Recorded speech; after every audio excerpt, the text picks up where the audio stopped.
सभी मित्रों को राधे राधे। किरण हिंदी एकेडमी में आपका बहुत बहुत स्वागत है। आइए, जो सीरीज हमने चलाई है उसके हमने 48 प्रश्न कर लिए थे। इससे आगे के प्रश्नों को हम आज देखेंगे और यह सीरीज आपको बहुत ही लाभ पहुंचाने वाली है। इससे आपको बहुत ही लाभ होने वाला है, क्योंकि अलग अलग परीक्षाओं में एक ही प्रश्न को किस तरह से घुमा फिरा कर दिया गया है, इसमें आपको बहुत कुछ सीखने को भी मिलेगा। इसलिए आप इसको बहुत ही ध्यान से कीजिएगा। आइए 49वां प्रश्न करते हैं। हिंदी साहित्य और संवेदना का विकास किसकी रचना है? हिंदी साहित्य और संवेदना का विकास किसकी रचना है? किसकी रचना है? डॉक्टर रामस्वरूप चतुर्वेदी की। हिंदी साहित्य और संवेदना का विकास 1986 ईस्वी में प्रकाशित डॉक्टर रामस्वरूप चतुर्वेदी की साहित्यिक रचना है। कब लिखी गई है? 1986 में। इसमें प्रश्नों की व्याख्या भी है, इसलिए इससे आपको बहुत ही लाभ होने वाला है, क्योंकि प्रश्न की व्याख्या जिसमें होती है उससे हमें बहुत सारी चीज़ें भी समझ में आती हैं। हिंदी साहित्य का इतिहास दर्शन नामक ग्रंथ के लेखक हैं। हिंदी साहित्य का इतिहास दर्शन विजेंद्र स्नातक हैं, डॉक्टर नलिन विलोचन शर्मा हैं। अगर इसको आप सरसरी नज़र से देखकर प्रश्न का आंसर लगाएंगे तो आप क्या लगाएंगे? डॉक्टर नलिन विलोचन शर्मा। लेकिन इसका आंसर इनमें से कुछ नहीं है। क्यों नहीं है? क्योंकि डॉक्टर नलिन विलोचन शर्मा ने साहित्य का इतिहास दर्शन लिखा है, न कि हिंदी साहित्य का इतिहास दर्शन। इसलिए इसमें से इसका कोई भी आंसर नहीं है। इसलिए छोटी छोटी बातों को भी ध्यान रखना है, क्योंकि एग्ज़ाम में जब क्वेश्चन आते हैं तो एक एक पॉइंट, एक एक प्रश्न बहुत ही महत्वपूर्ण होता है। हिंदी साहित्य का इतिहास दर्शन पुस्तक किसी ने नहीं लिखा है, जबकि नलिन विलोचन शर्मा ने साहित्य का इतिहास दर्शन, क्या? साहित्य का इतिहास दर्शन नाम से एक ग्रंथ लिखा है। संभवतः इसी कारण इस प्रश्न को उच्चतर शिक्षा आयोग ने मूल्यांकन से बाहर कर दिया। ठीक है, अब आते हैं हम 91वें प्रश्न पर। 51वां प्रश्न है हमारा, नागरिक प्रचारणी सभा की स्थापना कब हुई थी? तो कब हुई थी? 1893 ईस्वी में। आइए इसकी थोड़ी सी व्याख्या देखते हैं। काशी नागरिक प्रचारणी सभा की स्थापना 1893 ईस्वी में श्याम सुंदर दास, पंडित राम नारायण मिश्र तथा ठाकुर शिव कुमार सिंह ने की थी। कितने हैं? श्याम सुंदर दास, पंडित राम नारायण मिश्र, ठाकुर शिव कुमार। नागरिक प्रचारणी सभा हिंदी भाषा और साहित्य तथा देवनागरी लिपि की उन्नति एवं प्रचार प्रसार करने वाली भारत की अग्रणी संस्था है। यानी कि जो हमारी हिंदी भाषा है और साहित्य है, देवनागरी लिपि है, उसकी उन्नति, उसके प्रचार प्रसार को करने के लिए जो एक संस्था है उसका नाम काशी नागरिक प्रचारणी सभा है, जो हिंदी को महत्व प्रदान करती है और उसके रखरखाव, उसकी सभी उन्नति को उसकी ध्यान रखती है। हिंदी साहित्य के नियमन, नियंत्रण और संचालन में इस सभा का महत्वपूर्ण स्थान है। यहीं से हिंदी शब्द सागर का प्रकाशन किया गया। इस शब्दकोश के संपादक श्याम सुंदर दास हैं। देखिए, हिंदी शब्द सागर का संपादन कहाँ से किया गया? काशी नागरिक प्रचारणी सभा से। और यह क्या है? हिंदी शब्द सागर से ही पता चल रहा है कि शब्दों का एक सागर, यानी कि ये एक क्या है? शब्दकोश है। इसके संपादक कौन है? श्याम सुंदर दास। 52 क्वेश्चन है हमारा, नागरिक प्रचारणी सभा के संस्थापकों में कौन नहीं थे? बाबू श्याम सुंदर दास थे, अभी हमने पढ़ा है। पंडित राम नारायण मिश्र भी हैं और डॉक्टर ठाकुर शिव कुमार सिंह भी हैं। क्या नहीं है? रामचंद्र वर्मा नहीं है। ठीक है, अब हम 53वां प्रश्न देखते हैं। 53वां प्रश्न है हमारा, काशी नागरी प्रचारणी सभा की स्थापना हुई थी? पिछले वाला भी यही प्रश्न था और ये वाला भी। और ये कब आया था? टीजीटी पुनर्परीक्षा 2004 में और पीजीटी परीक्षा 2003 में। इसका आंसर आपको पता ही है, 1893। 54वां प्रश्न है, हिंदी शब्द सागर का प्रकाशन किस संस्था ने किया था? किसने किया था? नागरी प्रचारणी सभा ने, काशी नागरी प्रचारणी सभा ने। हिंदी शब्द सागर का प्रकाशन नागरी प्रचारणी सभा से हुआ। इस ग्रंथ की भूमिका आचार्य रामचंद्र शुक्ल ने लिखी थी। किस ग्रंथ की? किस ग्रंथ की भूमिका लिखी थी? हिंदी शब्द सागर, यानी कि हिंदी शब्द सागर की भूमिका किसने लिखी थी? आचार्य रामचंद्र शुक्ल ने लिखी थी। देखिए, हम अगर ऊपरी ऊपरी प्रश्न को देखें तो कि हमें सभी आते हैं, लेकिन इनके अंदर जो बारीकियां हैं जिसको हमें ध्यान रखना है, जो हमें एग्जाम में भी अच्छे से मार्क्स लाने में हमारी सहायता करती है, वो क्या है? छोटे छोटे प्रश्नों को, छोटी छोटी बातों को हमें ध्यान रखना होता है। हिंदी शब्द सागर का प्रकाशन नागरी प्रचारणी सभा से हुआ। इस ग्रंथ की भूमिका किसने लिखी थी? अगर क्वेश्चन ही आ जाए कि इस शब्द की भूमिका किसने लिखी थी हिंदी शब्द सागर की, तो आचार्य रामचंद्र शुक्ल ने। 55वां प्रश्न है हमारा, हिंदी साहित्य का वृहद इतिहास, इस इतिहास ग्रंथ का प्रकाशन किया था? हिंदी साहित्य का वृहद इतिहास, ठीक है, किसने किया था? नागरी प्रचारणी सभा काशी ने किया था। अब इसकी थोड़ी सी व्याख्या देखते हैं। काशी नागरी प्रचारणी सभा 1893 ईस्वी की ओर से हिंदी साहित्य का वृहद इतिहास 17 खंडों में भागों में प्रकाशित करने की योजना बनी थी, किंतु इसके 16 खंड ही प्रकाशित हुए थे। कितने? 16 खंड ही। अब आते हैं 56 प्रश्न पर। फोर्ट विलियम कॉलेज की स्थापना किस वर्ष हुई थी? तो ये सभी को पता है, 1800 ईस्वी में हुई थी। और डेट क्या थी? 10 जुलाई क्या थी? इसकी डेट थी। आपको डेट भी याद रखनी है क्योंकि इसकी डेट भी आती है, इसकी डेट भी आती है। आइए इसकी थोड़ी सी व्याख्या देखते हैं। लॉर्ड वेलेजली ने जॉन गिलक्राइस्ट की अध्यक्षता में, किसकी अध्यक्षता में? जॉन गिलक्राइस्ट की अध्यक्षता में ओरिएंटल सेमिनरी की स्थापना की। बाद में यही संस्था फोर्ट विलियम कॉलेज के रूप में परिवर्तित हुई।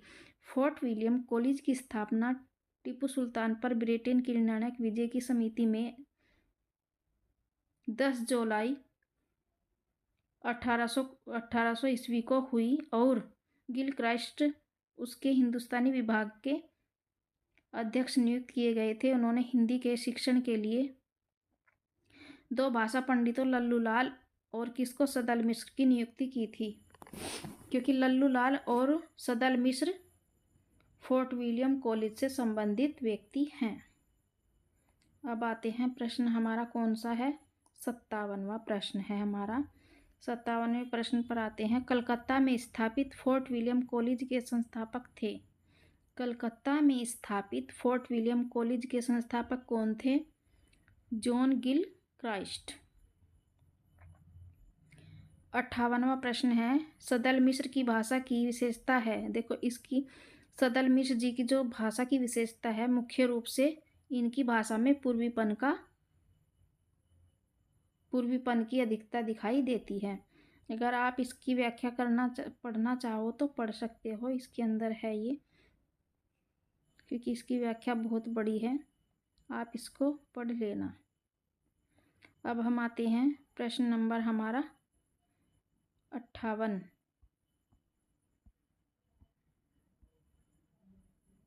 ये 65 हो गया, 58 हमारा इधर होगा।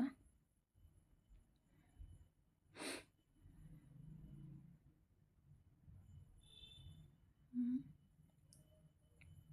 59। प्रेम सागर किसकी रचना है? प्रेम सागर किसकी रचना है? लल्लू लाल की। रानी केतकी की कहानी किसकी रचना है? इंसाअल्लाह खां की। सारे प्रश्न आए हुए हैं टीजीटी पीजीटी प्रवक्ता। 61वें प्रश्न को करते हैं। रानी केतकी की कहानी के रचनाकार कौन है? इंसाअल्लाह खां। ये घुमा फिरा कर देखिए, एक ही प्रश्न को कितनी सारी परीक्षाओं में 2012 में, 2009 में आया हुआ है। निम्नलिखित में से कौन फोर्ट विलियम कॉलेज कलकत्ता में हिंदी के अध्यापक थे? कौन थे? सदल मिश्र। और दूसरे कौन थे? लल्लू लाल। इनमें से कौन कलकत्ता के फोर्ट विलियम कॉलेज से संबंध थे? कौन थे इनमें से? लल्लू लाल। सदल मिश्र और लल्लू लाल को आपको याद रखना है। नासिकेतोपाख्यान के रचनाकार कौन हैं? सदल मिश्र हैं। अब हम आते हैं 65वें प्रश्न पर अपने।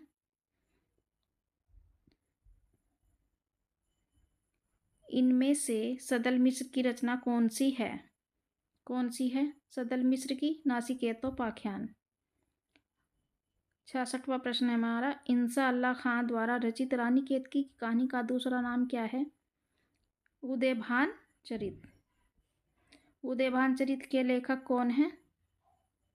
इंसा अल्लाह खां। सुखसागर की रचना किसने की है? लल्लू लाल ने। सुखसागर का विषय है शिव पुराण के प्रेरक प्रसंग, गीता के प्रेरक प्रसंग, विष्णु पुराण के उपदेशात्मक प्रसंग। इनमें से कोई नहीं। तो इसका आंसर क्या होगा हमारा? तीसरा। आप इसको देखिए, विष्णु पुराण के उपदेशात्मक प्रसंग सुखसागर का विषय है। अब हमारा 70वां प्रश्न है, लल्लू लाल जी का सर्वाधिक प्रसिद्ध ग्रंथ कौन सा है? इनका प्रेम सागर ही है सर्वाधिक प्रसिद्ध ग्रंथ। उर्दू को यामनी भाषा कहने का श्रेय किसको है? किसने कहा था? ये कहा था लल्लू लाल ने ही कहा था। अब आते हैं हम 72वें प्रश्न पर। लल्लू लाल ने उर्दू को यामनी भाषा कहा था। Most important. इनकी प्रमुख रचना प्रेम सागर है, जिसमें प्रारंभिक खड़ी बोली के नमूने मिलते हैं। किसमें? प्रेम सागर में। लल्लू लाल कलकत्ता या कोलकाता में स्थापित फोर्ट विलियम कॉलेज में भाषा मुंशी के पद पर भी रहे हैं। भाषा योग वशिष्ठ के लेखक कौन है? राम प्रसाद निरंजनी। थोड़ी सी व्याख्या देखते हैं। भाषा योग वशिष्ठ के लेखक राम प्रसाद निरंजनी है। यह ग्रंथ विक्रम संवत 1798 1741 ईस्वी, संवत कितना है? 1798 और सन कितना है? 1741 में लिखा गया। इसे रामचंद्र शुक्ल ने खड़ी बोली में लिखा गया बहुत साफ सुथरा ग्रंथ माना है। साफ सुथरा या फिर प्रौढ़ भाषा में, प्रौढ़ हिंदी, प्रौढ़ खड़ी बोली में लिखा हुआ कौन सा ग्रंथ है? भाषा योग वशिष्ठ। और प्रौढ़ गद्य लेखक किसको माना है? राम प्रसाद निरंजनी को। अब तक पाई गई पुस्तकों में भाषा योग वशिष्ठ सबसे पुरानी है, जिसमें गद्य अपने परिष्कृत रूप में दिखाई पड़ता है। इसे रामचंद्र शुक्ल ने खड़ी बोली का प्रथम ग्रंथ माना है। इसकी भाषा गुरुमुखी लिपि में से मिलती जुलती है। गुरुमुखी लिपि किसकी है? सिख धर्म की गुरुमुखी लिपि है। खड़ी बोली की पहली रचना कौन सी है? खड़ी बोली की पहली रचना नासिकेतोपाख्यान है। अगर आप इसकी व्याख्या करना चाहो तो आप कर सकते हो। 73वां प्रश्न हमने कर लिया है। अब हम आते हैं अपने 74वें प्रश्न पर। गोरा बादल की कथा किसके द्वारा रचित है? गोरा बादल की कथा किसके? जटमल। 75वां प्रश्न है हमारा, खड़ी बोली में जो खड़ी शब्द है उसका सर्वप्रथम प्रयोग किसने किया था? किसने किया था? अब हम इसकी व्याख्या करते हैं, क्योंकि आंसर इसमें कुछ नहीं है। खड़ी बोली पद का भाषा विशेष के अर्थ में सर्वप्रथम प्रयोग 19वीं शताब्दी के प्रथम दशक में लल्लू लाल, सदल मिश्र तथा जॉन गिलक्राइस्ट ने किया था। किंतु खरी या खड़ी शब्द का प्रयोग सर्वप्रथम किसने किया? यह विवादास्पद है। अब आप इसकी व्याख्या देख सकते हैं। अगर ये क्वेश्चन आ जाए तो आपको क्या आंसर देना है। 76वां प्रश्न है हमारा, खड़ी बोली का पहला प्रयोग किसके द्वारा किया गया? खड़ी बोली का पहला प्रयोग किसके द्वारा किया गया? जॉन गिल क्राइस्ट के। 77वां प्रश्न है हमारा, आधुनिक हिंदी साहित्य के इतिहास में राजा द्वय के नाम से विख्यात दो रचनाकार हैं, कौन हैं? डायरेक्ट अपने प्रश्न उत्तर पर ही आते हैं हमें। राजा लक्ष्मण सिंह और राजा शिव प्रसाद सितारे हिंद राजा द्वय के नाम से प्रसिद्ध हैं और इन्होंने ही खड़ी बोली को या गद्य को आगे बढ़ाने का कार्य किया और 4 गद्य लेखक में माने जाते हैं, लल्लूलाल, सदल मिश्र, इंसाअल्लाह खां। अब हमारा प्रश्न है 78वां, हिंदी के प्रथम गद्यकार कौन है? लल्लूलाल। हिंदी के प्रथम गद्यकार किसे कहा जाता है? लल्लूलाल को। 79वां प्रश्न हमारा है, ढोला मारू रादुहा में ढोला के पिता का क्या नाम था? राजा नल। क्या नाम था? राजा नल।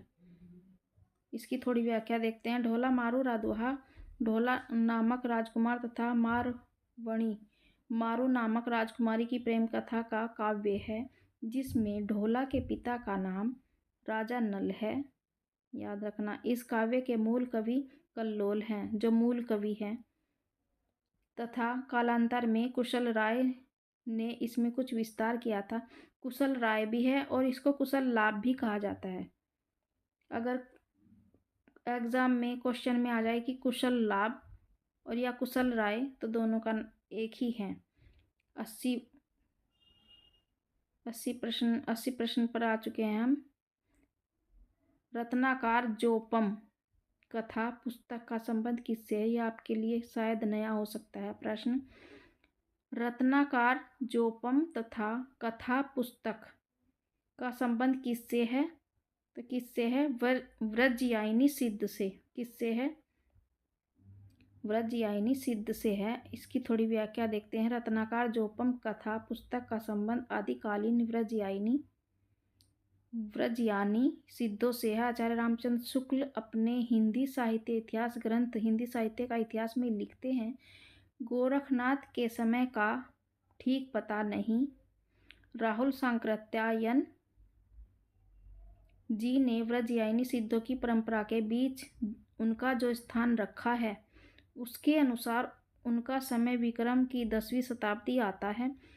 उनका आधार व्रजयानी सिद्धों की एक पुस्तक रत्नाकर जोपम कथा है, जिसके अनुसार मीननाथ के पुत्र मत्येंद्र नाथ कामरूप के मछवाहे थे और चरटिपा के शिष्य होकर सिद्ध हुए। ठीक है, ये आपको इसकी व्याख्या ऐसे देखनी है और ये आपके लिए प्रश्न भी नया होगा शायद, और ये प्रश्न आया हुआ है पीजीटी परीक्षा 2021 में। और ये हमारा लास्ट क्वेश्चन था। देखने के लिए बहुत बहुत धन्यवाद। इस तरह से ही हमारी ये सीरीज चलती रहेगी। आप इस चैनल से जुड़े रहिएगा और इस चैनल को अपना प्यार दीजिएगा। देखने के लिए बहुत बहुत धन्यवाद।